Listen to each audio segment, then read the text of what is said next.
Welcome back to Football Tactic Zone, bringing you the freshest football updates from across the globe. From transfers to debut records, controversies, and tactical shifts, you don't want to miss this. Let's get straight into today's headlines. Chelsea.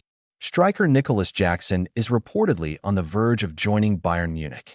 Personal terms have already been agreed, and if the move goes through, Bayern are expected to wrap up their transfer business for this summer window. Sporting director Jan Stewart has urged patience regarding the future of Morten Jolman.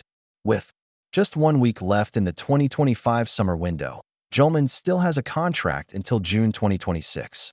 If Sporting want to avoid losing him on a free, this could be their last chance to cash in. Liverpool's teenage sensation Rio Ngumaha has etched his name into club history.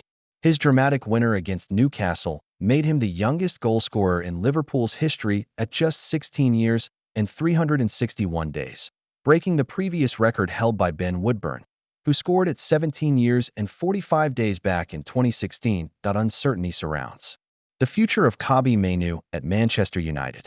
Struggling for minutes in midfield, he's now attracting interest from 5 Premier League clubs: Tottenham, Brighton, Chelsea, Fulham, and Brentford.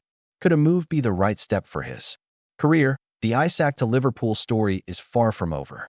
Reports claim Liverpool have offered Federico Chiesa to Newcastle as part of a potential swap deal for striker Alexander Isak. The Swedish forward is currently refusing to play for Newcastle amid the standoff. Would this be a fair deal for both clubs? Veteran striker Olivier Giroud is still delivering in League One. After scoring in the opening week against Brest, he was back on the scoresheet for Lille's win over Monaco this weekend. Coach Bruno Genesio praised Giroud's technical quality, even though the 38-year-old looked exhausted at full time. Liverpool boss Arne Slot was delighted with his team's resilience in their 3-2 win over Newcastle. After letting a 2-goal lead slip, the Reds fought back to claim all 3 points, showing what Slot described as real character. Newcastle captain Bruno Guimaraes has spoken about Anthony Gordon's red card against Liverpool, saying Gordon was too eager to help the team and let his emotions get the better of him. A costly mistake that hurt Newcastle's chances.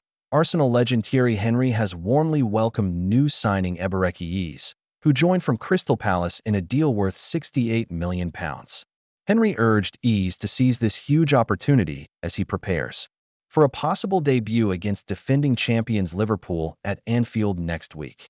Aston Villa captain John McGinn insists financial restrictions are not an excuse for their poor start to the season. Villa have failed to win or score in their first 2 matches, drawing 0-0 with Newcastle and losing 1-0 to Brentford. McGinn urged calm but admitted improvements are needed quickly. Brighton manager Fabian Hartel called for more focus and sharper finishing after their 2-0 loss to Everton. Despite controlling possession, Brighton couldn't convert their chances, and Hartel insists his team must improve their details if they want to climb back up the table. Italian side Cremonese are pushing to sign Jamie Vardy this summer. The 38-year-old Leicester legend would bring experience, leadership, and a winning mentality to the newly promoted club. If successful, this could be one of the most surprising moves of the window. AC Milan are keeping a close eye on Adrian Rabiot's situation after the midfielder was released by Marseille. Milan are prepared to step in if they lose one of their starting midfielders before the window closes, showing flexibility in their transfer planning. Juventus coach Igor Tudor was satisfied with his team's 2-0 win over Parma, highlighting their patience and defensive discipline. Both goals came in the second half, and Tudor praised his side for sticking to the plan and staying calm under pressure. Christian Aslani has left Inter to join Torino on loan for the 2025-26 season, with an option to buy in 2026 for around €12 million. The Albanian midfielder will cost Torino €1.5 million for the initial loan. Despite Inter's 5-0 demolition of Torino, striker Marcus Thuram insists the Nerazzurri are still not at 100%.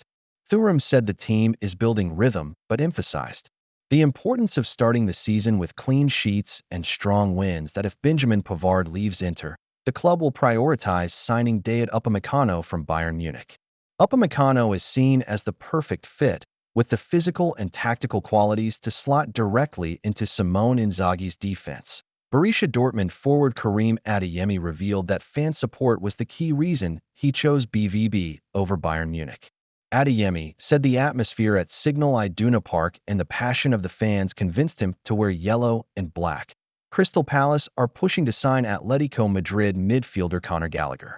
According to Fabrizio Romano, Palace have already made contact, though Atletico are reluctant to sell unless they can recover the €42 million they paid for him at Real Madrid.